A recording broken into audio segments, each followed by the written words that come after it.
O título desta palestra é A Agenda da Nova Era, mas eu vou falar mais do que apenas sobre a Nova Era. O campo é tão vasto, você não pode realmente cobrir tudo, mesmo que você divida em pequenas partes. Então, basicamente, tudo que nós estamos fazendo é criar peças de quebra-cabeça. E nós estamos juntando essas peças para formar a figura inteira de um massacre contra Jesus, como o Salvador da nossa alma e também particularmente contra a divindade de Jesus Cristo. Bem, quem está por trás do movimento da nova era? De novo, é triste dizer, mas o mesmo poder parece estar em toda parte. Por trás dos bastidores, como uma teia de aranha, cobrindo todos os cantos. Nenhum outro homem recebeu mais crédito por começar o movimento da nova era do que Teilhard de Chardin. Agora, quem era Teilhard de Chardin? Bem,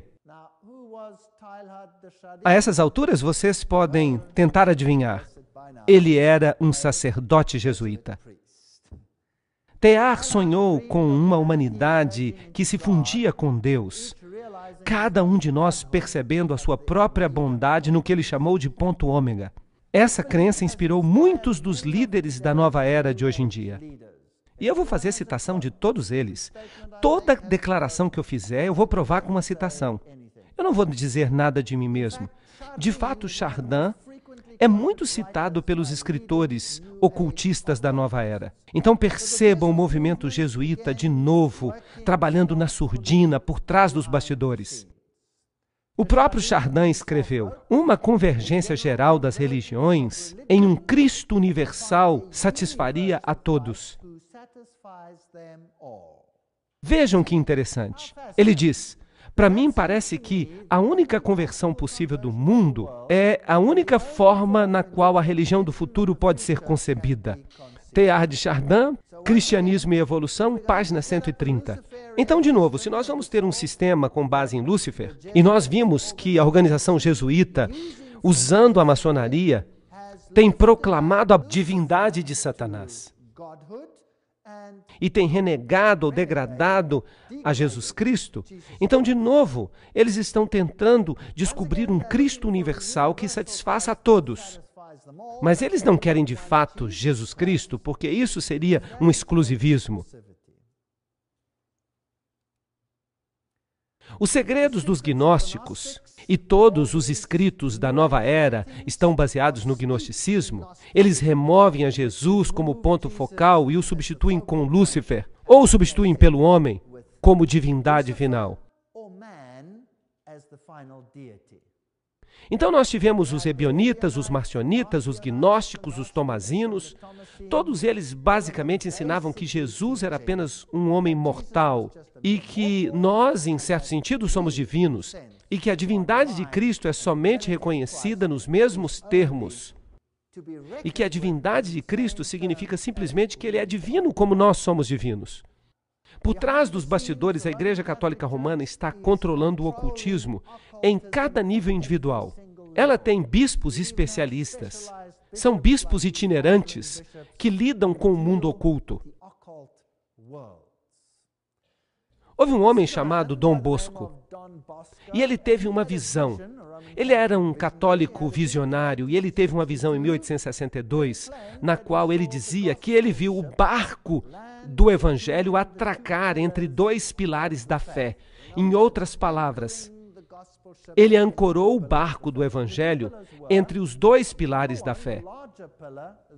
E os dois pilares da fé eram, número um pilar maior, a Eucaristia, que significava que Jesus Cristo era sacrificado inúmeras vezes. De fato, a Eucaristia, que simboliza a morte numa base diária, através da missa, de fato, a cada hora, a cada minuto. Isso, segundo eles, garante que Cristo permanece crucificado, morto e crucificado. Trata-se do corpo de Cristo. De fato, a Eucaristia, então, é a celebração derradeira da vitória de Lúcifer contra Cristo. E o segundo pilar, que eles dizem que é menor, se chama Maria. Isso simplesmente significa que Jesus foi substituído por outro mediador. É isso que essa visão significa. Claro que, em termos católicos, isso significa a aceitação da Eucaristia e de Maria pelo mundo inteiro. Nós precisamos então nos lembrar que no ocultismo, Maria pode ser tanto do sexo masculino quanto feminino. Se nós a consideramos do sexo feminino, nós temos Maria, Ísis, Astarote. E se você a considera do sexo masculino, isso não faz a menor diferença. Nós temos algo androgênico. Então você pode chamá-la de Apolo, o rosto de Apolo, você pode chamá-la de Osíris. Tudo seria a mesma coisa, porque Blavatsky diz que tudo é igual. Em Gênesis 3, 1 a 6 está escrito: agora a serpente era o mais astuto de todos os animais que o Senhor tinha feito. E ela disse à mulher: não é isso que Deus disse? Tu não comerás da árvore do jardim. E a mulher disse à serpente: nós podemos comer de todas as árvores frutíferas do jardim, mas do fruto da árvore que está no meio do jardim, Deus disse: dele não comerás, nem tocarás, para que não morras. E a serpente disse à mulher: certamente não morrereis, pois Deus sabe que no dia em que dela comerdes, então os vossos olhos se abrirão, e sereis como deuses, conhecedores do bem e do mal. Essa foi a batalha original no Éden. Pergunta: Deus disse: certamente morrereis. A serpente disse: não morrereis. Um dos dois tem que estar mentindo, certo?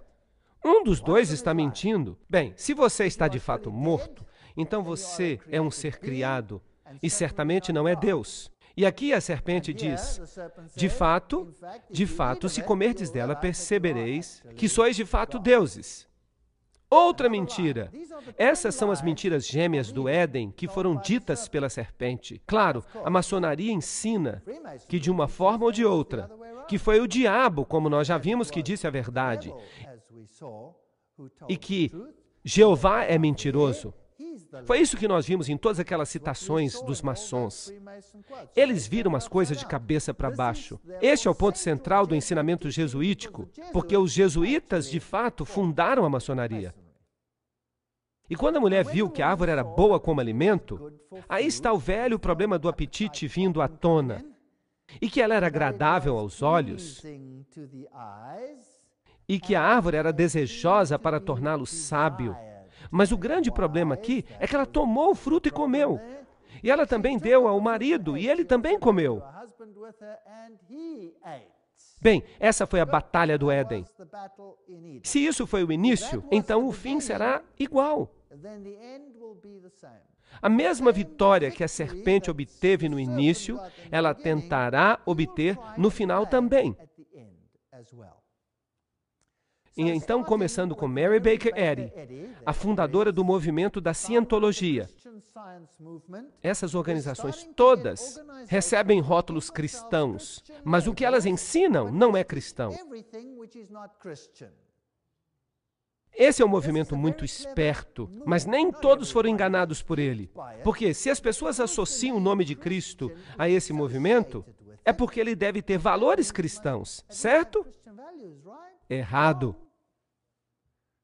Ela escreve no livro Ciência e Saúde, A Chave das Escrituras, que foi considerado um dos 75 livros escritos por mulheres capazes de transformar o mundo pela Associação Nacional do Livro dos Estados Unidos. Então, trata-se de uma obra muito influente, que mudou o mundo. Impressionante. Agora, o que Mary Baker Eddy tem a dizer? Aqui estão algumas de suas declarações. No livro Ciência e Saúde, A Chave das Escrituras, que este movimento religioso usa como se fosse um documento adicional à Bíblia, ela disse: o mal não existe. Não é nem uma pessoa, nem um lugar, nem uma coisa. É simplesmente uma crença, uma ilusão em seu sentido material. Bem, e eu sempre me pergunto, em que planeta que ela vive? Certamente não neste planeta. E na página 589 ela diz: Jesus, o mais nobre conceito humano corporal da ideia divina, repreendendo e destruindo o erro e trazendo à luz a imortalidade do homem. Bem, então se Jesus é apenas um exemplo para nos mostrar o que é ser imortal, Deus não disse, certamente morrereis? Ele não disse isso? Foi isso que ele disse. Mas ela fala, não, o homem é imortal. E ainda mais, ela diz, lembremos-nos sempre que o homem imortal e harmonioso há de existir para sempre. Página 302. A Bíblia diz que ele é um ser criado, mas ela diz, não, o homem é imortal, ele vai existir para sempre. E ela diz, a morte é uma ilusão. A vida dá vida na matéria. Qualquer evidência material da morte é falsa, pois ela contradiz o fato espiritual do ser. Página 585. Tá bom. Então não existe morte. Quem disse, certamente não morrereis? A serpente disse. A alma é o princípio divino do homem, nunca peca. Por isso, a alma é imortal. Ups!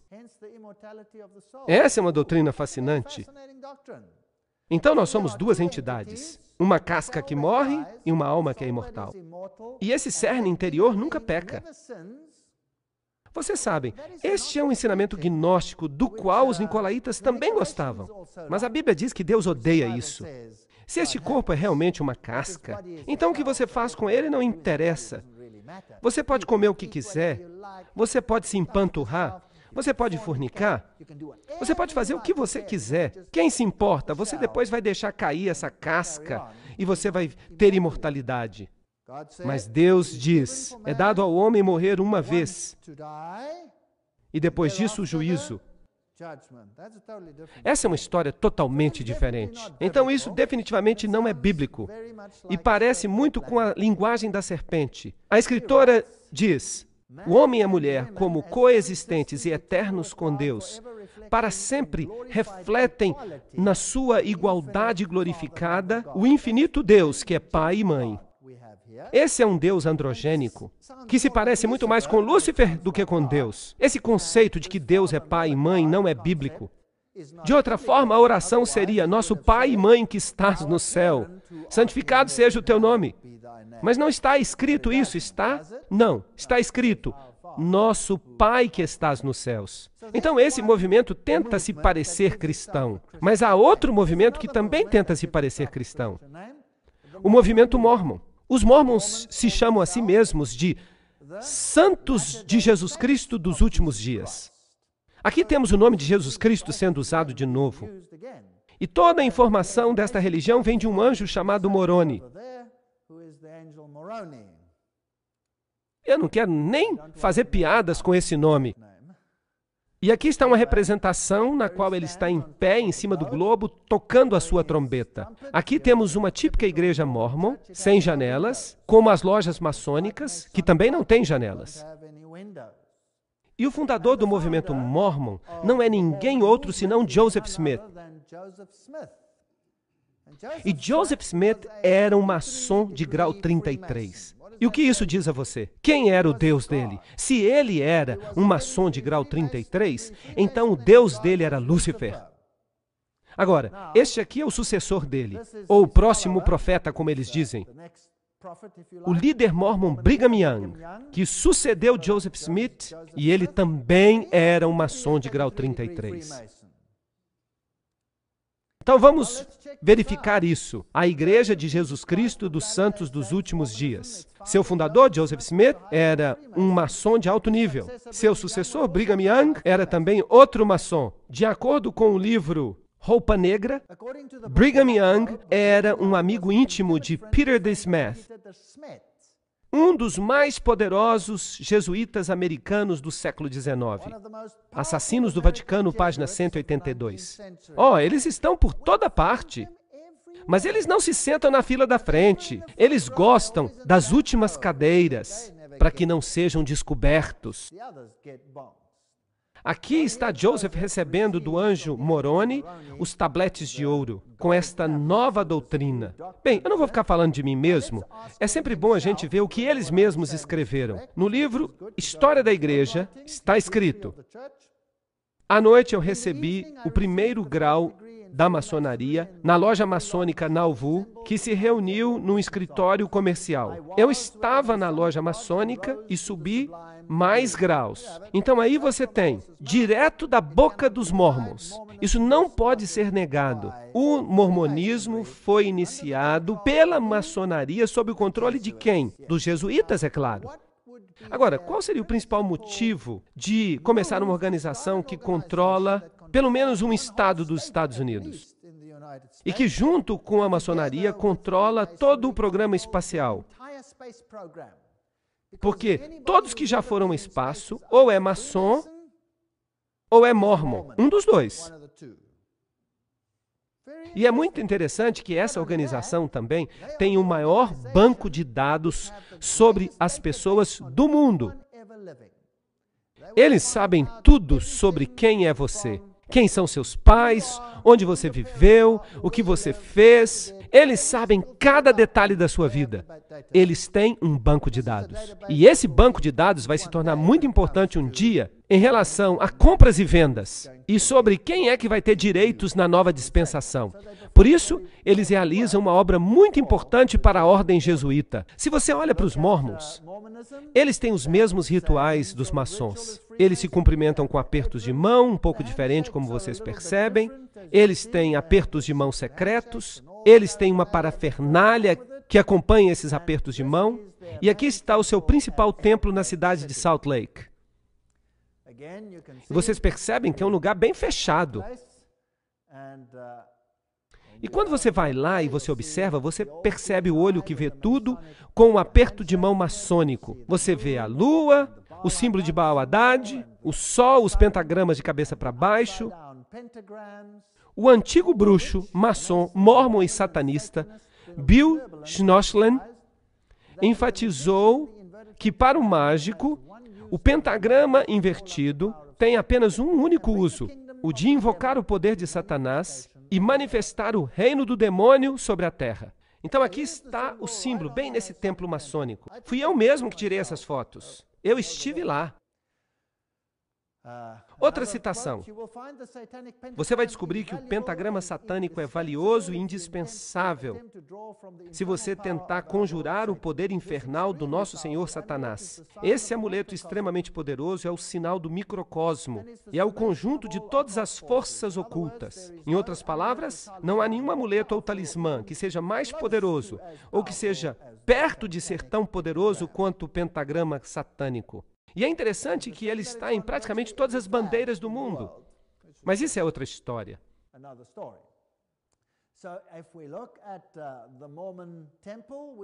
E nós vamos encontrar todos esses símbolos de cabeça para baixo no templo mórmon. O olho que tudo vê aqui, os símbolos do sol ali, e tem círculos. Originalmente eles tinham até um ponto no meio, mas eles se tornaram um pouco mais clandestinos e eles removeram os pontos.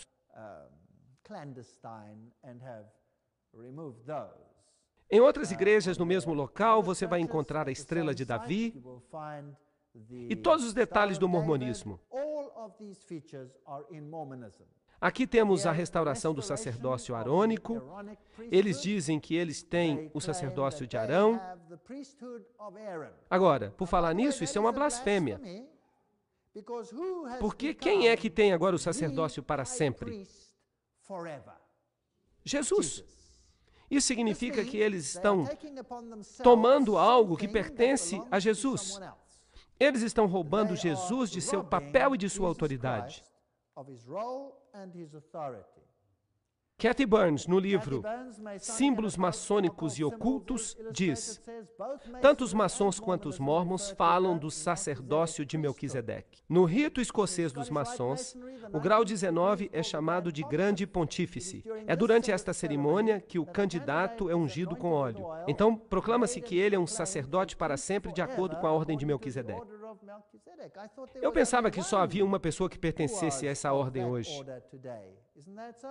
Mas não, tanto os mórmons quanto os maçons dizem que pertencem.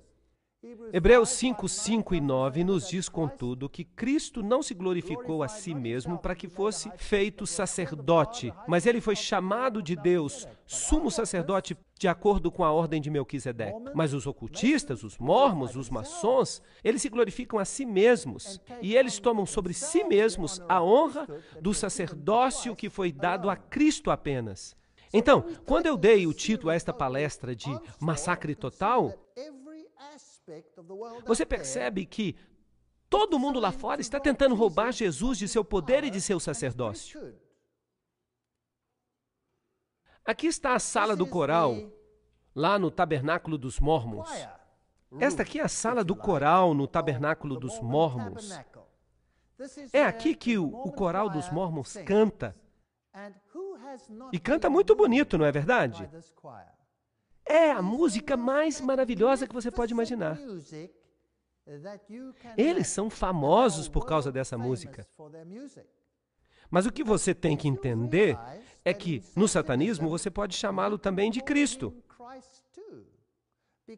Porque Jesus significa Josué. E Josué significa Jeová Salvador. E Lúcifer se atribui o mesmo título. Então você pode cantar essas lindas músicas para outro espírito, dependendo de a quem você esteja obedecendo. E é claro, muitos desses pobres mormons não têm a menor ideia, porque no mormonismo também há graus. Você tem os iniciados embaixo, mas você também tem graus mais elevados. Então, os graus baixos não sabem nada. Por exemplo, essas freiras aqui que saem e ficam falando para as pessoas, dizendo coisas maravilhosas que elas leram, elas não percebem o que elas estão dizendo. E se você olhar para os prédios dos mormons, puxa vida, eles são impressionantes. O dinheiro não é um problema para eles. Mas e a doutrina mormon? Vamos dar uma olhada rapidamente na seção 27, Doutrinas e Concertos, no verso 11. Os mormons ensinam que Adão era Deus. No Jornal dos Discursos, volume 4, página 53, um escrito oficial da Igreja Mormon, está escrito que os pecados só podem ser expiados pelo sangue. E o que isso quer dizer? Isso não é bíblico. No livro de Mormon, Alma 7:10, diz que Jesus nasceu em Jerusalém. Isso não é bíblico. É um detalhe, mas é irritante. Jornal dos Discursos, volume 2, página 81 e 82. Cristo se casou com Maria, Marta e outros. Isso aí lhe dá uma ideia da razão por que eles podem ter mais de uma esposa, não é verdade? Eles negam a expiação, nós estamos passando pelo mesmo ritual de novo. Uma das doutrinas mais perniciosas defendidas pelo homem é a doutrina da justificação pela fé, que entrou no coração de milhões desde a Reforma. Foi o próprio Joseph Smith que escreveu isso, em A Restauração de Todas as Coisas, página 192. Isso não parece semelhante ao que Westcott e Hort disseram, sim ou não? Bem, este é um ensinamento maçônico, e a Igreja Mormon nada mais é do que uma fachada para a maçonaria, que se faz passar pela religião de Jesus Cristo. O livro de Mormon, em Nefi 2, 22 a 25, diz: Adão caiu para que os homens se levantassem, e os homens se levantaram para que pudessem ter gozo. Então, Adão caiu para que os homens tenham gozo? Isso é interessante. De fato, isso é parte de uma adoração oculta ao sexo. Eu não ia querer discutir o que acontece nos altos escalões, mas o ponto-chave, o que basta dizer é que se um mormon morre, ele tem um monte de virgens lá em cima para mantê-lo ocupado, do outro lado. E o Deus deles é casado com literalmente milhares e milhares e milhões de mulheres e milhões de espíritos femininos. E Deus não faz nada senão fornicar da manhã até a noite para produzir as almas que devem entrar nos homens, para criar os homens. Há uma doutrina realmente muito estranha nesses ensinamentos secretos. Sterling W. Seal, membro do primeiro quórum dos 70, declarou no Jornal do Deserto de 31 de julho de 1965, página 7. Em Cristo, Adão ainda é o cabeça. Adão caiu, mas caiu na direção certa. Ele caiu em direção ao alvo. Adão caiu, mas caiu para cima. E Jesus nos diz: subi para mais alto. Esta é uma linguagem que pertence tipicamente à serpente. Quando você cai, o que você consegue? Sabedoria. Você se torna como Deus. Você sobe, você não desce. E Brigham Young diz: o diabo contou a verdade sobre a divindade. Eu não culpo nossa mãe Eva. Eu não ia querer que ela deixasse de comer o fruto proibido por nenhuma razão. Pois pelo dom do pecado, a humanidade pode alcançar a bondade. Bem, quem é que está falando aqui? É o diabo que está falando. Ou é Jesus Cristo? Isto está em sua Doutrinas e Concertos. O homem estava também no início com Deus. A inteligência, a luz da verdade, não foi criada ou feita, nem de fato poderia ser. De novo, está aí. A Igreja dos Mórmons nada mais é do que uma maçonaria que se faz passar por religião de Jesus Cristo e está enganando milhões nesse processo, sendo uma ferramenta da ordem jesuíta. A missa católica basicamente diz a mesma coisa. Oh, que bendito pecado que nos forneceu um Redentor tão grande. Esta é a figura de Cristo que eles têm no Templo Mórmon. Eu não sei se Jesus era mesmo assim. Quem sabe? O que eu sei é que o diabo quer se fazer passar por Jesus. Talvez Jesus tivesse essa aparência, eu não sei. Eu só vou descobrir quando ele vier nas nuvens do céu. E eu fico aqui imaginando, será que ele tinha mesmo essa barba dividida, parecendo um bode? Aqui está o líder, Joseph Smith. E se você olhar para essas figuras aqui, você vai ver uma colmeia. E se você der uma olhada neste livro, As Duas Babilônias, você vai perceber que a colmeia é o símbolo do paganismo, símbolo dos deuses pagãos. Agora, essa é uma história fascinante. Vejam que o mundo está sendo controlado pelos ocultistas. E os ocultistas se organizam em famílias. Então você tem essas famílias ocultistas que controlam o mundo. E algumas pessoas chegam a exagerar. Elas dizem que há uma conexão com répteis e que há famílias de répteis. Vocês já ouviram histórias assim antes? Bem, eu não quero ir nessa direção, mas vamos dizer, é possível que haja famílias que controlem o mundo e que venham de famílias reais? Agora, algumas linhas reais foram erradicadas, eliminadas, destruídas. Foram tiradas da face da terra através da intriga jesuíta. Mas outras foram colocadas no poder, como a casa de Stuart, por exemplo, na Inglaterra. Todos eles maçons, todos eles ocultistas.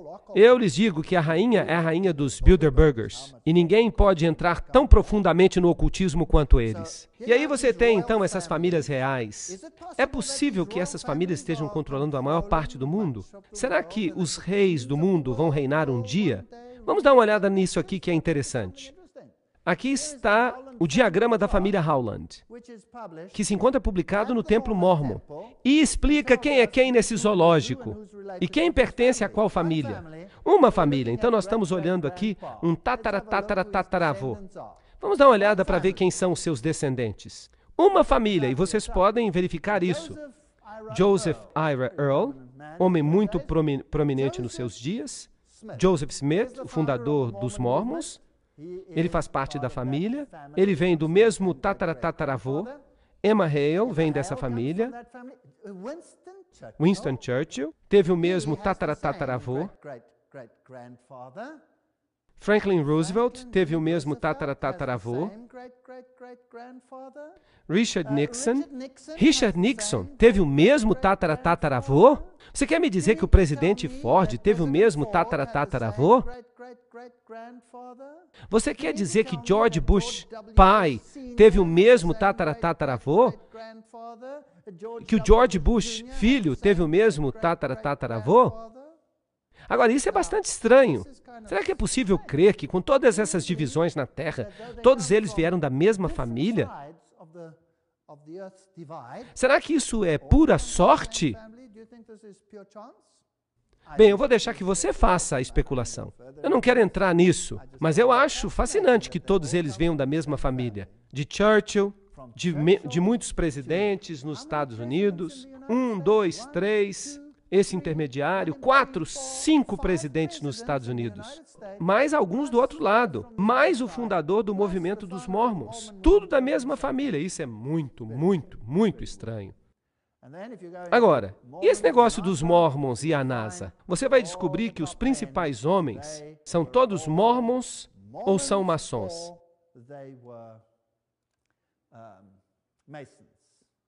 Se você entrar num templo maçom, você vai encontrar as fotografias dos presidentes. E você vai encontrar todas as fotografias dos astros que foram até o céu. Aqui está o Conselho Supremo do Rito Escocês, a Jurisdição Maçônica do Norte, o calendário. Eles têm um próprio calendário de 1998 e ele conta algumas coisas muito interessantes. Alguém aqui reconhece esse homem? Buzz Aldrin. Alguém aqui reconhece aquele outro? É o coronel John Glenn. E eles nos informam que todos eles eram maçons de grau 33. A lista é simplesmente interminável. Nós discutimos que praticamente todo presidente era maçom. E você os encontra nas listas presidenciais maçônicas. E a maçonaria também está por trás do movimento da Nova Era. Aqui nós temos uma revista original, a revista da maçonaria. E o título é Nova Era. Mas porque havia uma conexão muito forte com a maçonaria, eles mudaram o nome para Rito Escocês. Bem, algumas pessoas ficam me dizendo que eu não tenho os livros dos quais eu falo, que eu estou tirando essas coisas todas da minha cartola. Mas eu me dei o trabalho de colocá-los todos no meu carpete e de tirar uma fotografia deles. Aqui está o livro de Pike, Morais e Dogma. Aqui está o livro de Blavatsky, A Doutrina Secreta, a Nova Enciclopédia da Maçonaria. Vários livros. Agora, algumas pessoas ficam dizendo que eu tirei essa foto de um outro lugar e depois fiz uma montagem no tapete. Então, da próxima vez que eu tirar essa foto, eu vou colocar alguns livros na minha boca, eu vou colocar alguns livros na minha mão, eu vou colocar alguns livros entre os meus dedos do pé. Eu realmente tenho todos esses livros. Aqui está Alice Bailey, a sacerdotisa e profetisa do movimento da Nova Era. Lembram-se que ela recebia mensagens do Djwhal Khul de Tibete? Nós falamos disso quando nós falamos sobre a maçonaria. Levítico 19:31 diz: Não vos volteis para médios ou necromantes, não vos contamineis com eles, eu sou o Senhor vosso Deus. E compete ao homem morrer uma vez, mas depois disso o juízo. Hebreus 9:17. Então vamos tentar ouvir essas vozes de modo claro. Quando essas vozes são ouvidas, elas não são contrárias ao verso? Provavelmente sim. Esta mulher escreveu mais livros do que qualquer outra mulher nos 2 últimos séculos. Uma das escritoras mais prolíficas de todos os tempos, Alice Bailey. Seus livros foram publicados sob o símbolo da flor lótus e foram publicados por uma editora cujo nome é Companhia de Publicação Lucifer. E isso causou muita movimentação quando eles mudaram o nome para Lucis Trust, a confiança da luz. Agora, só há uma outra mulher que escreveu tanto quanto ela no último século. Vocês sabiam disso? Ou nos últimos 2 séculos. Só há 2 mulheres que podem competir nesta questão. Uma é Alice Bailey e a outra eu vou apresentar para vocês em outra palestra. Então eu quero que vocês vejam aqui esta fila de livros e eu quero que vocês se lembrem que houve uma outra mulher que escreveu provavelmente ainda mais do que isso. Um dos livros dela, Problemas da Humanidade, com os símbolos maçônicos nele.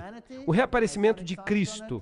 Está aqui, este aqui é um livro para preparação para a volta de Cristo. E Alice Bailey escreveu: esquecendo das coisas que para trás ficam, eu avanço nas minhas possibilidades espirituais. Eu me dedico de novo ao serviço daquele que virá. E eu faço tudo o que eu posso para preparar as mentes e os corações dos homens para aquele evento. Eu não tenho outra intenção na minha vida.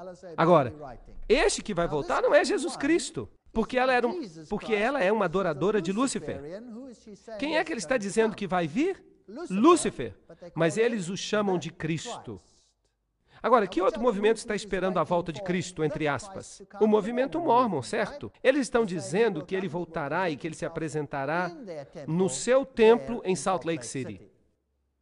Aqui está outro movimento que talvez interesse a vocês: as Testemunhas de Jeová. E há milhões e milhões de testemunhas de Jeová no mundo hoje. E as Testemunhas de Jeová foram formadas por C.T. Russell, que viveu entre 1852 e 1916. Ele é o fundador das Testemunhas de Jeová. Eles veementemente negam qualquer conexão maçônica, mas esse homem era um maçom de grau 33. Já está ficando até monótono, não é verdade? Está ficando monótono. Vamos dar uma olhada e vamos ver se a gente consegue cavar alguma coisa. O Plano Divino para os Séculos. Manual de ajuda para os estudantes bíblicos. Aqui está, na língua norueguesa. Notem o símbolo que eles usam na frente. É o símbolo do deus Ra. O deus Sol, Ra, o equivalente do deus Shamash. Aqui está a torre de vigia original de 1º de dezembro de 1916. Não se pode negar mais. Aí está. Eu mesmo tirei a foto. E aí está o símbolo da maçonaria que eles usam. Está aí o símbolo maçônico sobre o livro. E aí também se descreve como o fundador, Russell, morreu.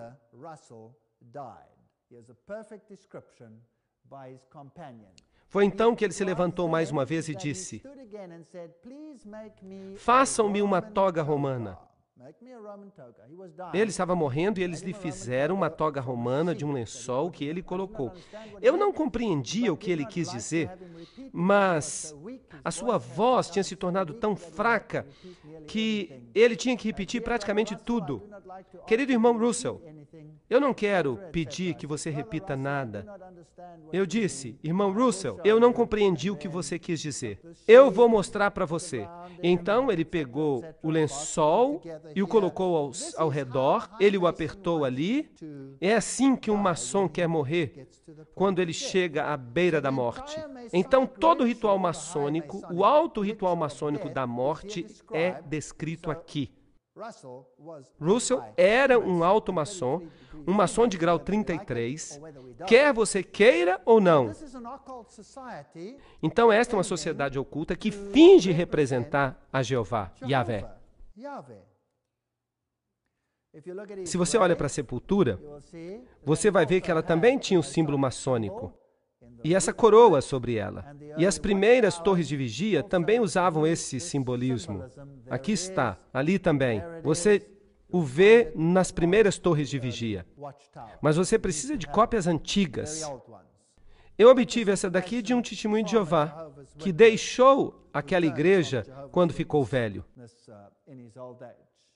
Então, se nós observarmos os ensinamentos dos testemunhos de Jeová, eles são a organização que mais fez predições de profecia do que quaisquer outras. Aqui está o diagrama dos séculos. Todas elas não deram em nada. Por exemplo, em 1874, eles disseram que Cristo estava voltando, e ele não veio. Em 1878, a ressurreição. Eles disseram que ia ocorrer, mas que era invisível. Em 1881, o fechamento da porta da graça para os gentios. Em 1914, o Armagedon não veio. Em 1914, Abraão, Isaque e Jacó seriam ressuscitados, mas eles não foram ressuscitados. Em 1918, as igrejas cristãs do mundo seriam destruídas. Isso não aconteceu. Em 1920, os países seriam destruídos, mas eles não desapareceram. Em 1925, seria o estabelecimento do reino. Bem, se isso aqui é o reino, eles podem ficar com ele. Depois de 1925, as pessoas seriam capazes de visitar Abraão, que estaria morando em Jerusalém. E aí, os seus entes queridos seriam ressuscitados. Nada disso aconteceu. Em 1956, a tradução da Bíblia Novo Mundo saiu, porque eles tinham acabado de desprezar a versão King James. Em 1975, seria o fim do mundo, mas não aconteceu. Nenhuma previsão. E sabem o que a Bíblia fala sobre um profeta, um verdadeiro profeta? É que se suas predições não acontecem, então ele não é um profeta verdadeiro. Fim dos tempos gentílicos, página 99. Com respeito aos tempos dos gentios, nós consideramos uma verdade estabelecida, que o final dos reinos do mundo e o pleno estabelecimento do reino de Deus será realizado no final do ano de 1914. Nada aconteceu. Um pouco antes do fim do ano de 1914, o último membro do corpo de Cristo será glorificado. Será que isso aconteceu? Claro que não. Do contrário, como é que as pessoas ainda poderiam se converter aos testemunhos de Jeová hoje em dia? Isso seria uma perda de tempo. Fim dos tempos gentílicos, página 77. Agora, uma das características das organizações ocultas é que elas fingem ser o que elas não são, usando coisas subliminares. Subliminar é aquilo que fica escondido numa figura, para que você não perceba que de fato é um demônio. Eles também usam isso em filmes. Eles usam até em músicas. Eles usam isso em tudo quanto é tipo de coisa. É um jeito oculto de fazer as coisas. E geralmente eles fazem isso de cabeça para baixo. fazem também muitas outras coisas. Então, se você observa as velhas torres de vigia, se você der uma olhada nelas, você descobre rostos de demônio, rituais maçônicos ocultos nas fotos. Então, por exemplo, este anjo na terra e no mar representando a Cristo, ele tem essas dobras em suas mãos. E se você olhar com cuidado, você vai ver que é o rosto de um demônio. Vejam que a ressurreição desse jovem é o mesmo aperto de mão que é usado para ressuscitar Irão Abif no ritual maçônico. É o que eles chamam de pegada do leão. Então isso é maçônico. Agora você também vai notar que esse dedo aqui também está um pouco deslocado na figura. Isso é uma coisa que é relativamente frequente. E se você olhar essa inocente figura da torre de vigia aqui, se você der uma olhada bem de perto, se você observar o nó da árvore, você percebe a cabeça do bode. Há chifres e olhos. Aqui está o crânio. Então você tem o símbolo do bode aqui. E se você observa esse homem deste lado, ele parece muito inocente. Mas se você o virar de cabeça para baixo e você olhar com cuidado, você percebe o rosto de um demônio no seu cabelo. Agora, talvez você pense que isso é só um acaso. Bem, vamos continuar. Aqui está o anjo de novo, com o mesmo dedo deslocado. As chaves usadas são as chaves romanas. E tem muitos S's na roupa, símbolos de Lúcifer. E esta figura aqui está tão cheia de símbolos maçônicos que simplesmente ela não é verdadeira. O anjo aqui tem inúmeros símbolos maçônicos nele. E tudo aqui que você tem é subliminar. Eu não sei se vocês estão percebendo o subliminar. Vocês conseguem perceber o subliminar no vestido da mulher? Vocês conseguem enxergar uma coisa aqui que não parece certa? Bem, vamos ampliar. Você tem que realmente olhar bem. Um subliminar não é uma coisa que você deve ver. E uma outra coisa a respeito dos subliminares é que alguns veem na mesma hora, mas outros não conseguem ver. Aqui está a face de um homem. Conseguem ver? Muito bem, alguns estão vendo claramente. Aqui está o nariz, aqui está o bigode, e esse cabelo aqui parece um pouco estranho. Agora, quem é esse? Será que esse aqui é um rosto qualquer ou é o rosto de alguém em particular? Eu vou colocar um outro rosto aqui do lado. Vocês reconhecem? Ali está a barba, o nariz, o cabelo. Esse indivíduo aqui não é o mesmo? É Zeus. Então eles colocam todos esses subliminares aí.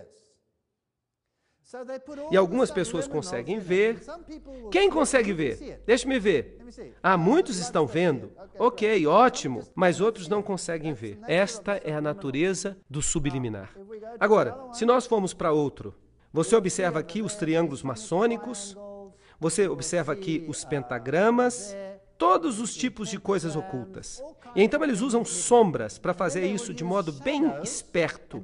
Aqui está Jesus, supostamente, e eles dão a Jesus um olhar diferente. Para os testemunhas de Jeová, eles o colocam com cabelo curto. Ah, notem que este pé é um pé de bode como sombra.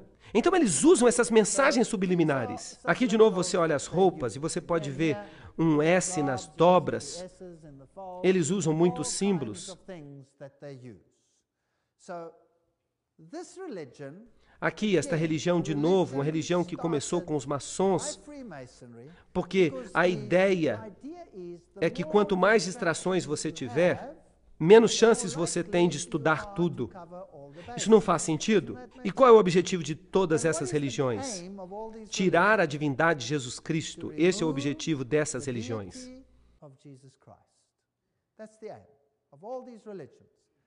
Eles ensinam, por exemplo, os testemunhos de Jeová, que Jesus não é Deus, que ele é um ser criado. Os mormons ensinam isso. Os maçons ensinam isso. O mundo oculto ensina isso. O islamismo ensina isso. Os católicos, os líderes católicos ensinam isso. Todos eles ensinam isso. Há alguém que odeia Jesus. E vocês sabem quem é? Sim, é Lúcifer. Lúcifer. E o seu agente, de acordo com a Bíblia, é o papado. E eles vão usar o papado para alcançar os seus objetivos. E eu acho que já chegou a hora de o mundo ver a natureza e a magnitude desse massacre total contra Jesus Cristo como Senhor Salvador, o único Salvador do nosso planeta. and only Savior on this planet.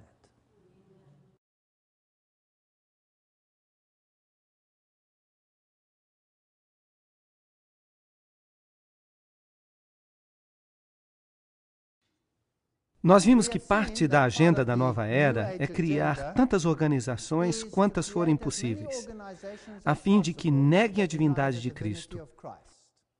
Agora, se você quer cobrir todas as bases, você também tem que alcançar essas pessoas que não vão facilmente para a igreja. Esta organização aqui é a organização Bahá'í, de Haifa, em Israel, em junho de 2003. Quase 500 mil de pessoas já visitaram os jardins que estão ao redor do santuário de Bab, no Monte Carmelo. É aqui que ele vive, ou onde ele é representado. É claro que ele não vive mais lá.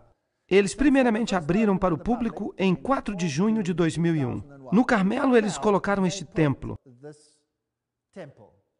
Agora, nesta representação do templo, você vai ver todos os símbolos de novo. As estrelas, os símbolos que acompanham a estrela. A fé Bahá'í diz: a unidade fundamental de todas as religiões é o seu principal objetivo. Bem, Teilhard de Chardin também diz: devemos fazer com que todos aceitem o Cristo universal que satisfaça a todos. A investigação independente da verdade, a igualdade entre homens e mulheres, a eliminação do preconceito, a educação universal. Sexto, o estabelecimento de uma língua internacional auxiliar. Soluções espirituais para os problemas econômicos, a harmonia entre ciência e religião, a obtenção da paz mundial através da cooperação internacional. Tão poderosa é a luz da unidade que ela pode iluminar, e eu odeio essas palavras. Eu tenho uma alergia total a essas palavras do ocultismo, o mundo inteiro. Bem, então eles querem colocar todas as religiões juntas debaixo de uma estrela. E esta estrela definitivamente não é Deus. A aurora dourada em Israel. Aí você tem o símbolo da nova era. Parte da nova era tem que ver com revelações místicas. Os ensinamentos do Cristo, os 2 pilares de Jaquim e Boaz. Então vem o touro, Áries, o carneiro, Buda, Krishna, Sankaracharva. E temos a era de peixes, que nos trouxe Cristo. Então, eventualmente, nós vamos ter um Cristo universal. Esta é a teologia da nova era. E ela começa, é claro, com Jaquim e Boaz, que também são o cerne, a alma da maçonaria. De novo, a maçonaria está controlando todas essas coisas. No musical Hair, quando a Lua está na 7ª casa e Júpiter se alinha com Marte, então a paz guiará os planetas e o amor guiará as estrelas. Este será o despontar da era de Aquário. Harmonia e compreensão, simpatia e confiança. Não haverá mais falsidade ou divisões, uma vida de ouro, sonhos de visões, a revelação do cristal místico e a verdadeira libertação da mente. Aquário, a era de Aquário. Quem é mais velho aqui se lembra dessa música, não se lembram? Sim, que mentira. Tudo isso tem que ver com Lúcifer. É o advento da unidade sob os símbolos ocultos. Assim como a maçonaria faz a mesma coisa com os símbolos de Jaquim e Boaz. A Bíblia nunca fala de pilares nesse sentido. Aqui está a paciência dos santos. Aqui estão aqueles que guardam os mandamentos de Deus e a fé em Jesus. Apocalipse 14, 12. Esses são os pilares nos quais nós podemos depositar a nossa fé. Estes são os pilares verdadeiros. Então a nova era está cheia de amuletos e chaves cósmicas e poderes de pirâmides e astrologia e cura natural e mãos de luz. Tudo isso é muito esotérico. Isso até agrada a mente, como se fosse uma sabedoria antiga. Por falar nisso, temos o livro Manual de Enoque, Arquétipos sobre a Árvore da Vida. Esse Manual de Enoque é, claro, apócrifo, mas os católicos ensinam isso de forma muito aceitável. Temos o tarô, a mágica, olhos que tudo veem, pentagramas, bruxaria, magia branca e magia negra. Vocês sabiam que na Inglaterra as pessoas podem fazer faculdade de magia e o governo paga todas as despesas? Que legal, hein? Você pode se tornar um bruxo. E você pode escolher se você quer ser especialista em magia negra ou em magia branca. Isso realmente não faz a menor diferença. Uma vez dentro desse círculo mágico, o bruxo diz as seguintes palavras: grandes mestres do universo, prontamente obedeçam à minha vontade. Eu os conjuro pelos grandes nomes cheios de poder, o nome dos Illuminati do firmamento. Assim se invoca Lúcifer. Apareçam para mim, que evoco a sagrada influência das principalidades e dos poderes. Eu pensei que nós estivéssemos em guerra contra eles, mas aqui eles os estão convidando. Venham em paz através do poder dos exaltados Illuminati. Sirvam-me e revelem todas as coisas a mim, da terra e do mar, do conhecimento e da sabedoria, do mal e do bem, da lei natural e da magia. Isso é magia, mas você percebe a linguagem do Éden aí? Não percebe? Sim, bem e mal e todas essas coisas. A Bíblia diz em Deuteronômio 18:10 que não seja encontrado entre vós qualquer um que faça passar o seu filho ou filha pelo fogo, ou que use a adivinhação, ou que observe os tempos, ou encantador, ou bruxo, ou aquele que consulte os espíritos familiares, ou mago, ou necromante. Pois todos os que fazem estas coisas são abominação ao Senhor. E por causa dessas abominações, o Senhor teu Deus os tira diante de ti. E, no entanto, hoje em dia, no mundo não se fala em outra coisa. No livro Vozes do Céu, Arquétipos do Zodíaco, nós encontramos alguns dos grandes canais modernos que se comunicam com os espíritos. O canal Virginia Essene, que diz que Jesus falou através dela, dizendo: a morte é uma criação da humanidade, não de Deus. Esta é a verdade plena. De novo, eles estão ensinando que não existe a morte. Aqui está outro livro da Nova Era, A Vida da Morte. Aqui está outro, de Jean Curie, Você não pode morrer. E aqui está o símbolo do Shamath, Você não pode morrer. Esta não é a linguagem que a serpente usou? Claro que esta é a linguagem da serpente. Em Eclesiastes 9, 5 a 6 está escrito: pois os vivos sabem que morrerão, mas os mortos não sabem coisa alguma, nem terão recompensa, pois a sua memória jaz no esquecimento. Também o seu amor e o seu ódio, a sua inveja, tudo pereceu. Eles não têm mais uma parte em qualquer coisa que é feita debaixo do sol. Eclesiastes 9, 6. Quando você está morto, a sua mente para. Mas não para estas pessoas aqui. Elas dizem que conversam com os mortos. Tarô vivo, espiritismo, alquimia pessoal. A rosa é o símbolo de Lúcifer. A magia antiga e a nova era, eles usam todos os mesmos símbolos. Eles usam pilares, a meia-lua com uma estrela, ou o sol. Isso é a mesma coisa que o nascimento do Deus Sol e a sua morte. E se vem sob a forma da hóstia, então nós temos a Eucaristia. Aqui colocaram uma face de Apolo em vez da face de Maria, mas é somente uma forma masculina, pois tudo é exatamente a mesma coisa. O sol, a lua, as estrelas, Ísis, Horus, a adoração de Sete. Outro canal é J.Z. Knight, de Nova York. Ela é provavelmente a médium mais famosa do mundo hoje. Ela conversa com um espírito chamado Ramta. E todas as estrelas de Hollywood são clientes dela. Aí está ela. Ela é uma mulher muito bonita. E por falar nisto, isso aqui é maçônico. Mas não se preocupem. Ali está o simbolismo dela. E você percebe que se trata de um triângulo. Ramta, cuja médium é J.Z. Knight, diz o seguinte: através da história, nós temos tentado muitas avenidas diferentes para lhes lembrar de sua grandeza, de seu poder e da eternidade de sua vida. Nós já fomos rei, conquistador, o Cristo crucificado, mestre, amigo, filósofo, qualquer coisa que pudesse canalizar o conhecimento. Às vezes nós interferimos em seus casos para impedir que vocês se aniquilem, para que a vida possa continuar a ser um playground para suas experiências e a sua evolução para a alegria. Agora, lembrem-se que os mormons também ensinam que o homem pecou para que ele tivesse alegria. E aqui é J.Z. Knight que está falando. Eu vou abaixar um pouco o som aqui e eu vou mostrar para vocês um pequeno trecho em que ela está falando. É uma pena que este som não é muito bom. Aqui ela está explicando como ela conheceu Ramta. E ela disse que Ramta apareceu para ela como uma luz brilhante, como alguém que está com a mão cheia de purpurina e joga essa purpurina nos raios do sol. E ela olhou para ele e lhe disse: quem é você? Você é tão lindo. E ele disse: eu sou Ramta. Eu estou aqui para ajudá-la a sair do buraco.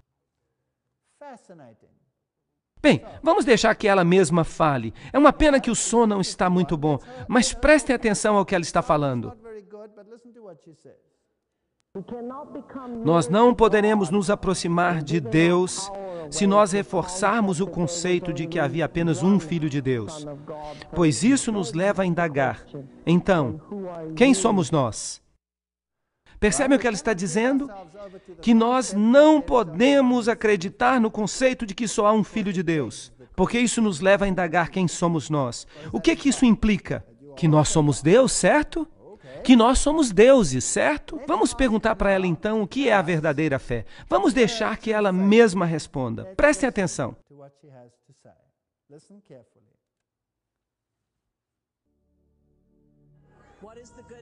Quais são as boas novas?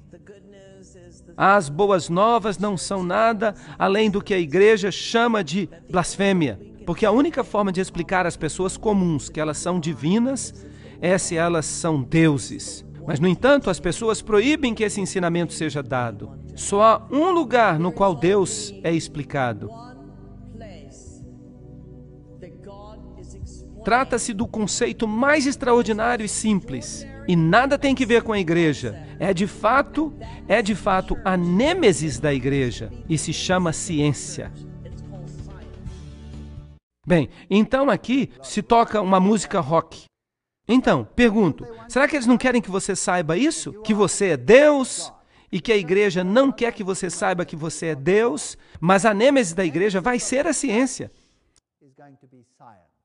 Felizmente, se a ciência quer destruir a igreja, será que ela está fazendo um bom trabalho? O que nós temos de fato é falsa ciência. São ensinamentos impressionantes. Então, às vezes, você precisa de um pouco de ajuda para passar para o outro lado. Então, eles usam drogas. Eles usam o que eles chamam de bebidas espertas. Esta aqui é chamada de anjo caído. E eles dizem que você pode incrementar a sua vida espiritual se você usar êxtase. E se você está tomando êxtase, e se você beber essa bebida esperta, qualquer que seja ela, vocês conhecem essa marca Red Bull? Eles dizem que Red Bull lhe dá asas para voar. E todas essas bebidas com muita cafeína, elas têm o poder de desencadear em você uma viagem. Então a nova era também ensina como você pode se tornar divino e como você pode controlar outras pessoas. No mundo dos negócios, você então tem um desempenho maravilhoso. Aqui está um jovem andando sobre brasas. E a Bíblia proíbe isso. Isso é feito no hinduísmo, que ensina que você pode se tornar divino e que você pode obter resultados através de uma atenção focada. Que você pode olhar para uma pessoa e simplesmente por olhar essa pessoa, você pode obrigá-la a fazer tudo o que você quer. Uma vez um jovem veio até mim e me disse: eu posso obrigar você a fazer tudo o que eu quero que você faça. E eu disse para ele: você não pode me obrigar a fazer nada que Deus não queira que eu faça. Aqui está o caso de Ellen Schumann. Ela começou a ouvir uma voz inaudível que lhe ditava mensagens. E isso continuou durante 7 anos. Ela escreveu um livro intitulado Curso em Milagres. Ela passou 3 meses meditando antes de começar a escrever. Então, ela escreveu o livro. Mas por que eu? Porque você deseja conhecer a verdadeira pessoa que eu sou. Você está disposta a me servir. E você me deu permissão para entrar na sua vida. E então as mensagens continuaram. E ela finalmente escreveu o que este Espírito disse que ela escrevesse. E Jesus Cristo, qual foi a primeira declaração que ela fez? Nós não precisamos de ajuda para entrar no céu, porque nós nunca saímos de lá. Vocês conseguem perceber aqui a destruição completa da divindade e da morte substitucionária de Jesus Cristo? A salvação oferecida por Cristo é destruída. E então, ela ensina os cânticos que você tem que cantar. Eu não sou meu corpo, eu sou livre, pois eu ainda estou do jeito que Deus me criou. Em outras palavras, há aqui um aspecto de vida eterna. O curso é o início e não o fim. E quando você passa por este curso, a dor se torna minha própria ideia e não é mais o pensamento de Deus. Eu invoco o nome de Deus e o meu próprio nome. Para mim, isso é blasfêmia do mais alto grau. E ela continua escrevendo: não existe morte porque o Filho de Deus é como seu Pai. Percebam que eles dão essas razões patéticas. Isso não tem lógica alguma. Nada que você faça pode mudar o amor eterno. Esqueça os seus sonhos de pecado e culpa. Mas o que a Bíblia diz? É por causa do pecado que Jesus teve que vir e morrer por nós. Isso não é verdade? Sim, mas se você for esquecer essas coisas porque não há mais morte, bem, então você pode continuar vivendo como sempre viveu. A cientologia ensina que você deve se tornar claro. Trata-se de um modo de vida científico como na nova era. E então você passa a usar detectores de mentira e eles entram nos detalhes mais íntimos da sua vida pessoal e eventualmente você fica com raiva quando você mente sobre alguma coisa. E eles então confrontam a você. É uma forma de confissão. E então você acaba liberado e você passa a flutuar e você se torna Deus. Está escrito no livro Mágica e a Mente Ocidental. O ponto central da religião do Novo Mundo é a aproximação com o divino. Se vocês se aproximarem dele, ele se aproximará de vocês. E existe uma hierarquia. A religião do Novo Mundo será a grande aproximação do divino que unificará todas as religiões. Então, se nós fizermos uma comparação das doutrinas da nova era com as doutrinas da Bíblia, nós descobriremos que, primeiro, a Bíblia diz, Jesus é o Filho de Deus. A nova era diz, Jesus é um dos mestres. Em segundo lugar, a Bíblia diz que somos salvos pela graça. A nova era diz que você alcança a divindade através das obras. Número 3, a Bíblia diz que Jesus é o único caminho. E a nova era diz que você tem que despertar a consciência de Cristo dentro de você. Quarto, a Bíblia diz que Lúcifer é o diabo, mas a nova era diz que Lúcifer é o verdadeiro Filho de Deus. Número 5, a Bíblia diz que nós devemos adorar a Deus, mas a nova era diz, adorem a criação. Número 6, a Bíblia diz, o homem foi criado, a nova era diz, o homem físico evoluiu, o homem espiritual sempre existiu. Número 7, a Bíblia diz que Deus não é parte da criação, mas a nova era diz, panteísmo, e eles dizem que se eles quiserem, o próprio Lúcifer pode aparecer para eles. Então a Bíblia ensina a ressurreição, a nova era ensina a reencarnação. A Bíblia ensina que a palavra é a verdade, a nova era diz que a verdade é interior. A Bíblia diz que nós devemos esperar pela segunda vinda, a nova era diz, esperem por Maitreya. A Bíblia diz que devemos abandonar o pecado, a nova era diz que não há pecado, esqueçam do pecado. E finalmente a Bíblia diz que nós devemos nos tornar como Cristo pela santificação, mas a nova era diz, descubram o poder interior. E a Madre Teresa, que foi uma grande adepta da nova era, diz o seguinte: eu espero que eu esteja me convertendo, mas eu não estou me referindo ao que você pensa. Se, ao nos depararmos face a face com Deus e o aceitarmos em nossas vidas, então nós estamos nos convertendo. Nós nos tornamos um melhor hindu, um melhor muçulmano, um melhor católico, um melhor o que quer que seja que sejamos. Que abordagem eu deveria usar? Para mim, naturalmente, seria uma aproximação católica. Para você, seria uma aproximação hindu. Para outra pessoa, uma aproximação budista, de acordo com a consciência de cada um. O que Deus é em sua mente, é isso que você precisa aceitar. Será que essa doutrina é bíblica? Não! Esta é a doutrina da serpente, não é a doutrina bíblica. O que ela está dizendo é que um sacerdote católico podia muito bem ser budista. E eles podem, de fato eles são budistas. E ela continua, nós precisamos fundir o eticista, o prático, o político e o sacerdote. E é sobre isso que as conferências deles falam. E se nós observarmos os teólogos católicos e a Igreja da Inglaterra e o Dalai Lama e os muçulmanos, os judeus, os sikhs, todos eles são iguais. E nas Nações Unidas, a fé dessas pessoas estava disposta a mover montanhas. E por isso, eles ensaiaram um ecumenismo, uma iniciativa ecumênica que é chamada de Nações Unidas da Fé. E eu vou dar uma palestra inteira sobre este assunto. O budismo também ensina que a divindade é uma coisa interna, que uma pessoa pode se tornar divina. O budismo também ensina a reencarnação. De fato, o budismo é apenas uma seita do hinduísmo. Aqui está o Dalai Lama, o atual Lama, claro. Quando ele morrer um dia, eles vão precisar de um sucessor, certo?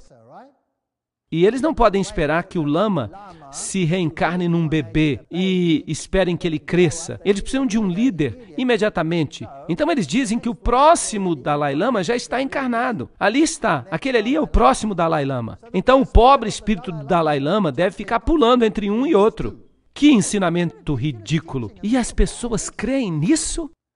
E é claro, ele é tratado como se ele fosse Deus e rei. Esta aqui vem da revista Time. O Dalai Lama, no seu exílio no Tibete, Deus e rei. Assim como o Papa é Deus e rei. Mas aqui quem é que manda em quem? Quem manda é o Papa, porque o Dalai Lama se prostra diante dele. Mas vocês percebem que Vaticano e budismo são tudo a mesma coisa. Fala-se de um caminho para o Nirvana, do esvaziamento do eu, até que nada reste em você. Prometem um paraíso, uma luz que vem do Oriente, e de repente o mundo está inundado com esses deuses pequenos. Aqui está um deles, Rushira Avatar Adida Samraj. Ele também é considerado Deus. Aqui está ele, um que tem um monte de mulheres flutuando ao redor. E aqui está ele, fotografado em 1993. Aqui ele entra numa sala, todos se prostram, de repente a porta de entrada se abriu e o ser mais brilhante que eu já vi entrou. Este é aquele, em letra maiúscula, por quem eu estava esperando. O que esse trecho está dizendo? Está dizendo que não é suficiente buscar a realização como um alívio para o sofrimento. A realização tem que ver com o avatar da luz, o caminho de Adidã. Nada tem que ver com o alívio do sofrimento. Tem que ver com felicidade. Tem que ver com o amor. Tudo sob a condição de buscarem refúgio em mim. Todos devem se apaixonar por mim. Eu não quero me apaixonar com esse carinha gordinho aí, não. Alguém aqui quer? Mas vamos ter cuidado, não vamos ser preconceituosos, porque tem muita gente por aí que acredita que ele é Deus mesmo. Esta aqui é Amrita Amanda Mai. Ama é seu apelido. Agora, vocês acham que essas pessoas que estão aqui são gente pequena, simplesmente fazendo um passeio? Claro que não. Esses aqui são dignitários das Nações Unidas. Aqui está ela recebendo a recompensa por uma iniciativa pela paz global empreendida por mulheres religiosas e líderes espirituais em Genebra. E ela é uma das porta-vozes das Nações Unidas. Mas ela também é adorada. Ela é uma deusa. Você pode adorá-la e está tudo bem. Aqui está o discurso de ama nas Nações Unidas. Esta é a única verdade que brilha na criação. Rios e montanhas, plantas e animais, sol, lua e estrelas, você e eu. O que é tudo isso? Como é que nós podemos chamar isso? Panteísmo. E ela continua. Todas são expressões de uma única realidade. É a assimilação desta verdade em nossa vida e a aquisição de uma compreensão mais profunda que vão nos ajudar a descobrir a beleza inerente nesta diversidade. Quando nós trabalhamos juntos como uma família global, não simplesmente enfatizando uma raça, uma religião ou uma nação, a paz e a felicidade vão prevalecer de novo. Blá, blá, blá, blá, blá, blá, blá, blá. Lágrimas, divisão e conflito desaparecerão. Tudo isso parece tão bom. É isso que o mundo quer ouvir, mas não é bíblico, certamente não é. Este aqui era o avatar Meher Baba. Vocês perceberam uma coisa em comum nesses nomes? Baba, Baba, Baba, Baba. O que Bab significa? Vocês se lembram? Portão, portão, Babel, a porta para El. Nós temos aqui a fabricação de Babilônia. O Dalai Lama como homem divino. Este homem aqui é o fundador do movimento Hare Krishna. E ele se intitula Sua Graça Divina. Não é legal? Eu sempre tenho dificuldade para pronunciar o seu nome. Ase Bhaktivedanta Swami Prabhupada. Que seja. E aí estão alguns dos seus templos. Você pode entrar aí. E ele se senta num altar em todos os templos do mundo. E aí estão esses pobres jovens Hare Krishna, que andam por aí com a cabeça raspada e com sua música e suas flores. Eles adoram este pequeno homem Deus aí. E em todas as suas pinturas, sempre há 12 ao redor de um. 12 ao redor de um. Aqui você tem 12 virgens vestais ao redor de um. Satanás quer copiar a Jesus em tudo, não quer? Jesus tinha 12 discípulos ao redor de um. Havia 12 tribos de Israel ao redor de Jeová. Satanás é um plagiador do original. Ele nunca é nada mais do que uma cópia mal feita. E se você quer se tornar Hare Krishna, você tem que ser pobre. A menos que você seja George Harrison ou um dos Beatles. Aí, então, você pode continuar sendo rico. Eles precisam do seu dinheiro. Bem, aqui estava o original Sai Baba, mas ele morreu. Mas, fiquem frios, ele reencarnou. Ele está de volta. Aí está Swami Dhirendra. Todos os presidentes, todos altos oficiais da Índia, eles e Indira Gandhi, este aqui era o guru pessoal dela. Ele era uma espécie de Deus que ajudava na malhação. E aqui está a sua santidade, Maharishi Mahesh Yogi. E o que sua santidade tem para dizer é tão profano que eu vou adiar até uma palestra posterior. Ele só fala de assassinato. E o serviço social exige que se observe o Dia das Nações Unidas. Mas a fé Bahá'í tem o maior número de representantes nas Nações Unidas. 800 membros que se dedicam de tempo integral. Esta é a maior representação de todas as igrejas do mundo. Mas quem controla esses representantes por trás dos bastidores, isso é outra história. Bem, aqui está o fundador. Eu acho muito interessante que a fé Bahá'í tenha sido fundada em 1844. Vocês percebem como esta data continua sempre aparecendo? É uma data tão fascinante. E este aqui é o Baha'u'lláh, que faz uma ligação entre a fé Bahá'í, fundada por Bab, que significa portão. E aí você percebe todos os portões que levam ao céu. E aí está o filho dele. E felizmente este daqui é a reencarnação de Bab, do original Sai Baba. O nome dele é Sri Satya Sai Baba Ashram Puttaparthi. E ele se chama a si mesmo de Deus Todo-Poderoso. Este aqui realmente me irrita. Eu tenho que me controlar para não falar dele. E aqui ele aparece com a sua pequena flor. E aqui ele está num carro de ouro. E aqui está o seu santuário, onde ele tenta reunir todas as principais religiões. E tanta coisa tem se falado sobre este homem. É simplesmente nojento. Eu não quero nem falar sobre isso. Mas ele diz que é Deus. E no mundo inteiro as pessoas o adoram. Aqui tem um camarada alemão se ajoelhando na frente dele. Ou sentado de frente a um templo de Sai Baba. Sabem, às vezes eu fico imaginando, o que aconteceu com a minha nação? Eu gostaria de pegar essas pessoas e dar uma sacudida nelas. Será que vocês esqueceram da reforma? Daquilo pelo qual as pessoas estavam dispostas a morrer? Será que vocês se esqueceram que é Jesus Cristo que é o centro da nossa religião? E não uma outra pessoa que se parece com eu não sei, talvez um esfregão estático ou alguma coisa? E eles adoram isso? Isso não é uma loucura? Bem, quem controla essas religiões? Vejam aqui o jesuíta Swamis. Eu quero dizer que quem controla tudo isso são os jesuítas. Aqui nós temos os jesuítas adotando a roupa, a dieta e os costumes dessas pessoas. E esses Swamis, eles são jesuítas. Porque na religião jesuíta você pode se tornar todas as coisas para todos os homens. E você então controla tudo por trás dos bastidores. Este aqui morreu recentemente. Seu nome era Bhagwan Sri Rajneesh Osho. Aí está ele, um homem divino, e as pessoas o adoravam. Ele tinha 50 Rolls Royce, e as multidões o admiravam. Escutem agora o que eles estão dizendo sobre essa pessoa. Bem, eu tive o prazer de conhecer a Bhagwan, e eu quero lhe dizer que não existe ninguém como ele. Bhagwan é o meu mestre, eu amo. Eu estou apaixonado por ele, isso é tudo que eu tenho a dizer. Ele andava de Rolls Royce 2 ou 3 vezes por dia e era adorado, literalmente adorado por milhares de seguidores ocidentais. É tão triste ver a sua devoção para um mero ser humano que se considera Deus e sua submissão ao seu governo espiritual. Por isso eles usam a foto dele ao redor do pescoço continuamente. E eles são obrigados a usar sempre vermelho. E são obrigados a mudar o seu nome para nomes hindus.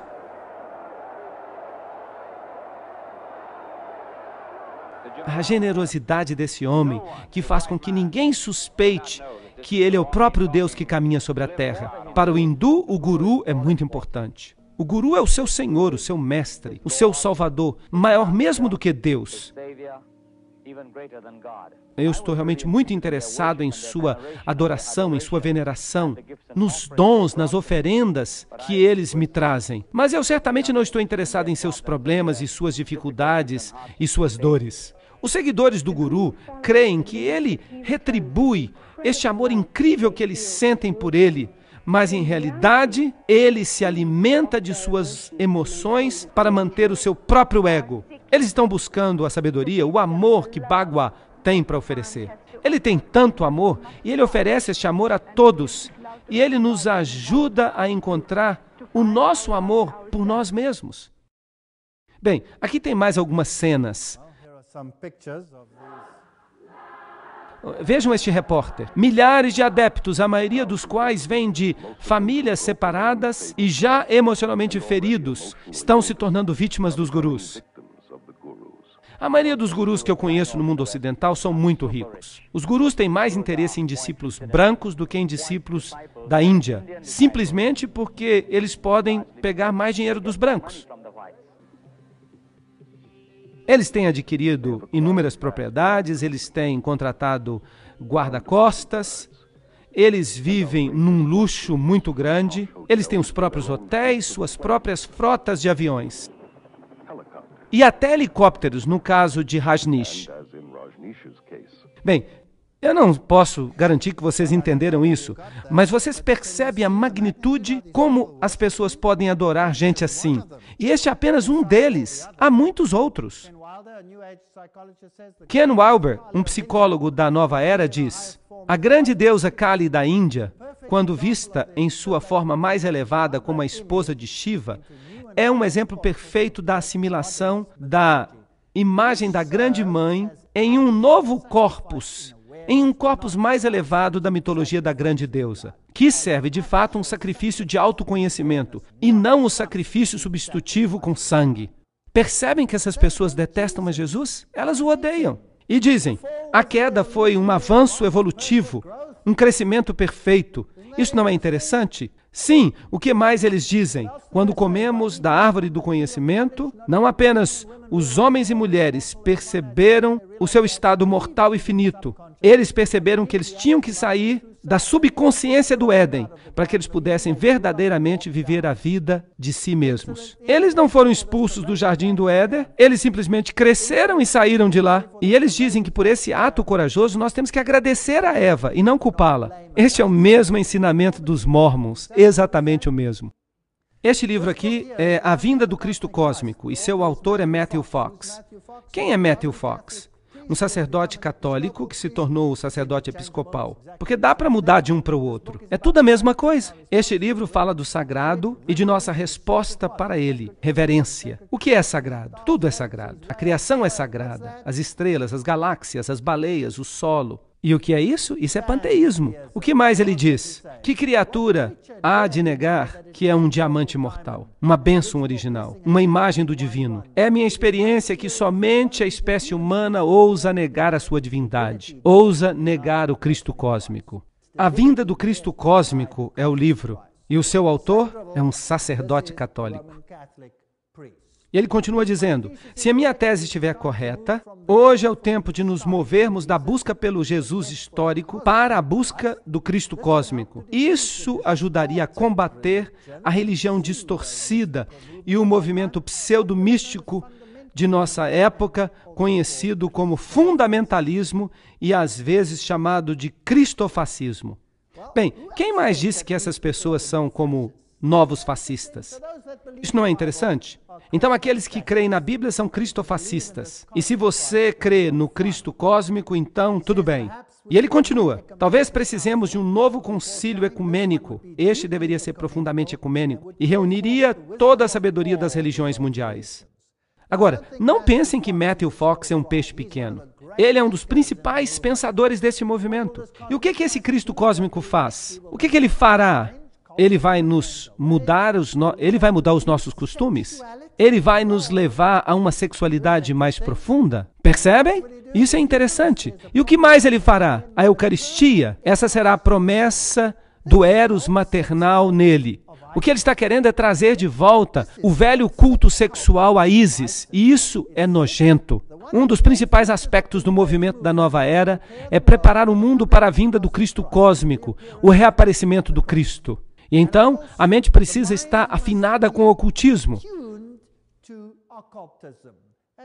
É aí que Harry Potter e todos os outros entram. Os Sinais de Mão de Mary Grandpré. Ela é a artista que faz a pintura das cenas dos filmes, que pintou o palco, que pintou o cenário para o filme da Formiga e para outros filmes. J.K. Rowling é a autora. J.K. Rowling é a autora. Vocês sabiam que os nomes usados aí são de fato nomes de demônios? São nomes verdadeiros. E que ela usa mensagens subliminares de contaminação, de mistura de palavras. Por exemplo, um dos seus personagens é chamado de Blavatsky, em vez de Blavatsky. Então isto é ocultismo no seu nível mais elevado. E as pessoas ficam dizendo que esses filmes são bons, que não tem nada de satânico neles. Um dos principais apoiadores dos livros de Harry Potter no cristianismo hoje, e isso aqui é uma citação da revista do Billy Graham.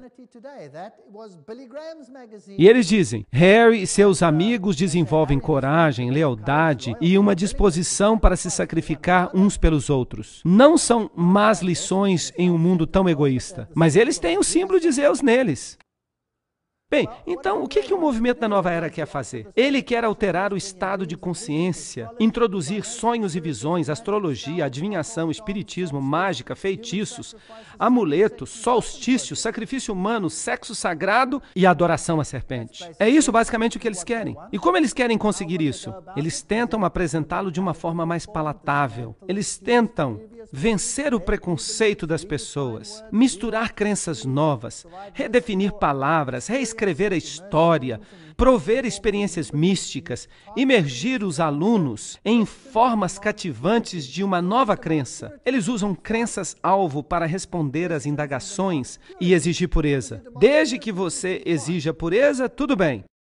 Os iniciados, esta aqui é supostamente a aparência que eles têm. O mestre Moroil, o mestre Venécio, os 9 grandes mestres que vêm de novo, o mestre Hilário, o mestre São Paulo, tudo reencarnação. Serapis, que significa serafim, forma angélica, Mahashohan, e o mestre Jesus, que, é claro, foi superado pelo Cristo. Patético. Todos os outros mestres são mestres em seu próprio direito, mas quando chega em Jesus, ele é superado. Não é interessante como eles mudaram a Bíblia para dizer, em vez de Espírito Santo, o Espírito de Jesus, mostrando que Jesus na Bíblia também era controlado por outra pessoa? Bem, então o grande mestre Kuthum Lasin, e então o Maitreya, aquele por quem todos estão esperando, o Cristo, o Bodhisattva, o Imam Mahdi, o Sri Krishna, o São Patrício, o mestre do mundo. Agora, seu agente ou médium no mundo de hoje é Benjamin Creme. E Benjamin Creme é um artista britânico, um antigo estudante de filosofia esotérica, e ele se tornou a principal fonte de informação sobre a vinda do Maitreya. Nascido em Glasgow em 1922, começou a estudar arte muito cedo, e ele se tornou um ótimo pintor no estilo modernista. A sua página na internet é muito interessante. O nome dela é Share International, e é claro que ela tem muitos links com o quê? Com sites católicos. E para mim, esse aqui é um outro jesuíta.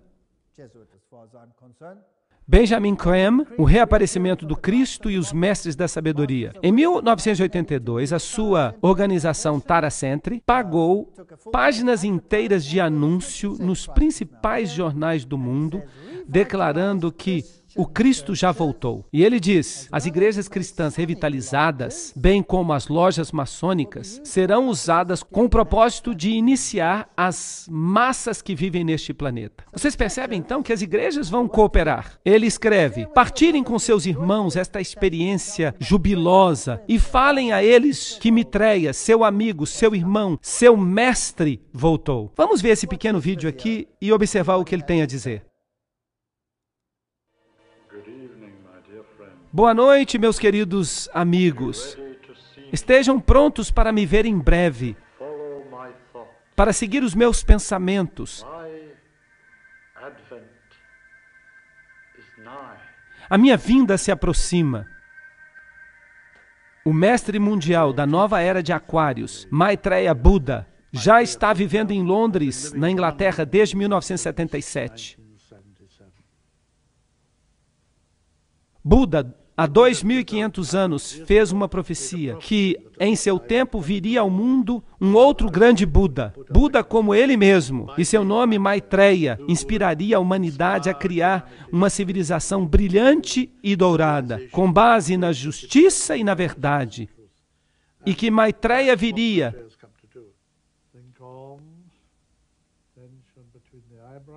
Ele é agora membro da comunidade asiática de Londres. Ele vive lá como um homem comum, embora aqueles que estão ao seu redor saibam que ele é um homem excepcional. Tudo que eu escuto, ele escuta. E ele pode dar ensinamentos através de mim. Ele pode inspirar, ele pode curar. Então ele tem um veículo, como uma janela para o mundo através da qual ele pode observar. Ele me disse para pegar um gravador, e eu fiz isso, um gravador portátil, e ele começou a ditar, e eu repetia isso no microfone. E uma noite, 3 meses depois do nosso primeiro contato, eu ouvi a voz de Maitreya. Ele não falou muito. O que ele disse foi simples. Ele falou, eu mesmo vou voltar. Será o passo evolutivo mais extraordinário que a humanidade dará.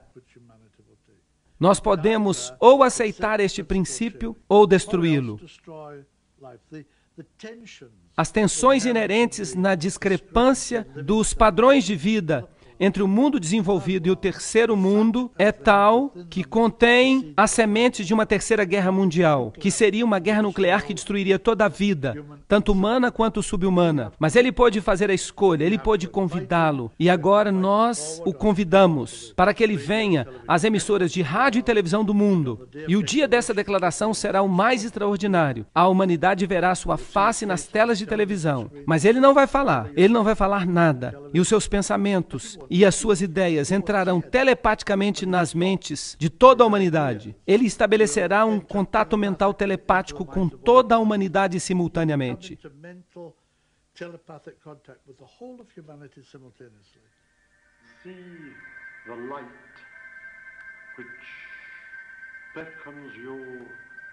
Vejam a luz que vai levá-los para o futuro, o som que vai levá-los para a eternidade.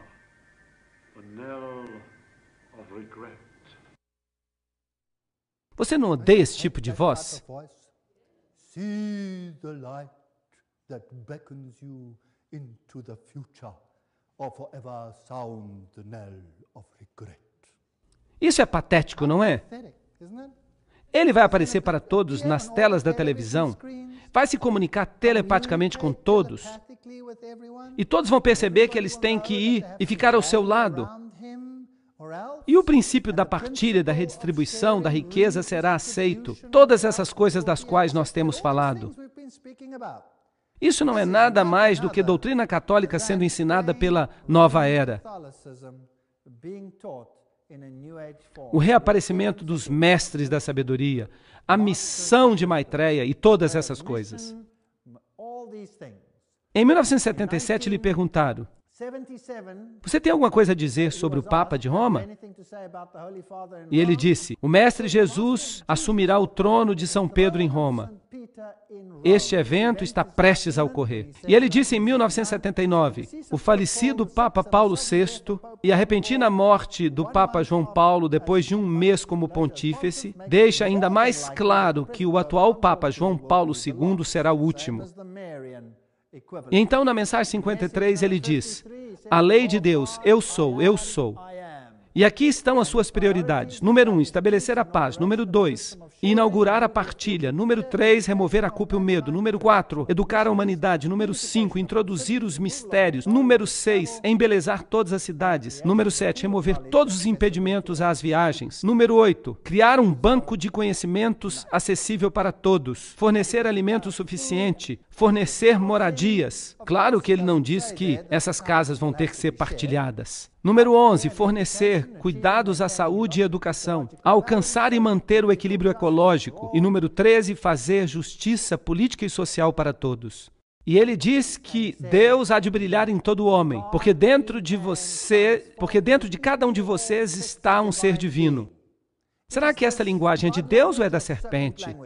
Ele fala como demônio. E o que mais ele diz? A teologia é um argumento inútil com respeito às Escrituras. É uma perda de energia. Simplesmente tomem o amor e vivam-no. Percebem que ele não gosta da Bíblia.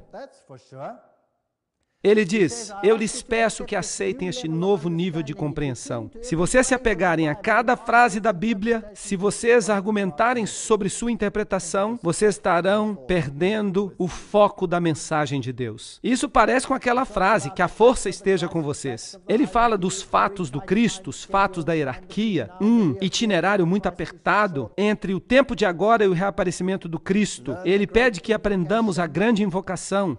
De fato, é Satanás que está dizendo, eu vou voltar em breve. Mas quando nós pregamos que Jesus vai voltar em breve, como é que o mundo responde? Oh, não, que ainda demore muito tempo. Aí está a grande invocação. Eu não vou ler isso aí, porque isso é uma tolice.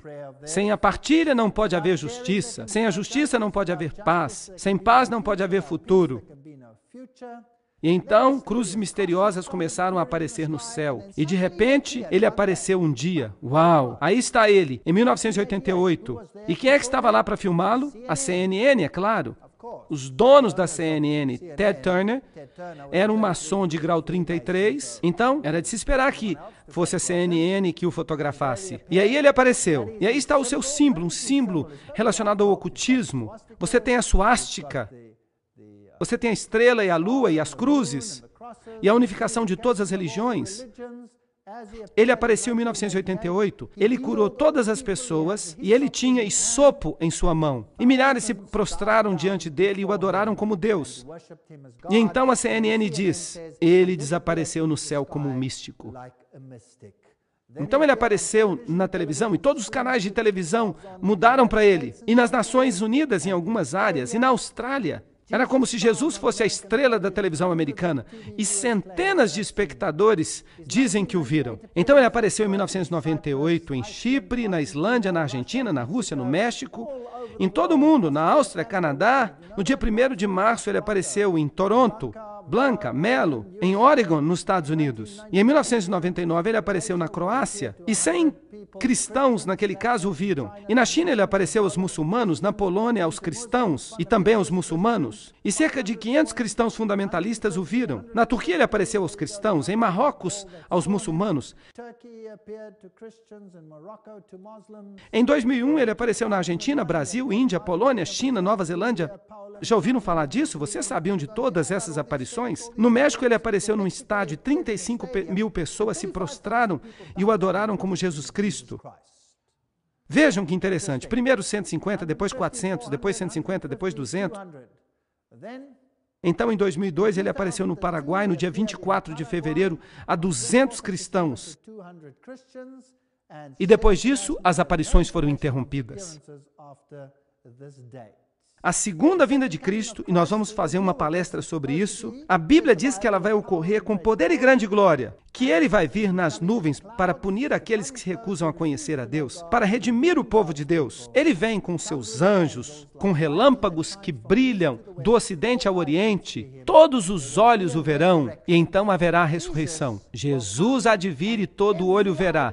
É isso que a Bíblia diz. Ele não vai aparecer na televisão e vai falar a você para controlar a sua mente? Não existe nada disso na Bíblia. Quem vai aparecer dessa forma é um falso Cristo, mas o verdadeiro Cristo vai aparecer nas nuvens dos céus. E todo olho verá. Apocalipse 1:7. E Apocalipse 22:20 diz, aquele que testifica estas coisas diz, certamente venho sem demora. Amém.